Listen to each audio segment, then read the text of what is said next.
Hi guys, मैं हूं अत्तार नासिर। आप सभी का फिर से एक बार स्वागत है मेरे इस यूट्यूब चैनल पर।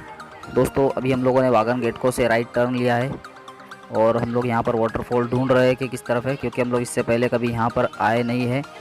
और यहां पर जो मूल निवासी आदिवासी ज़्यादा है, तो वो लोग हमारी भाषा, हमारी लैंग्वेज को समझ नहीं पा रहे हैं, मगर किसी बंदे ने हमें इस तरफ भेजा है। देखते हैं अब यहाँ पर क्या मिलता है। तो आइए दोस्तों, शुरू करते हैं।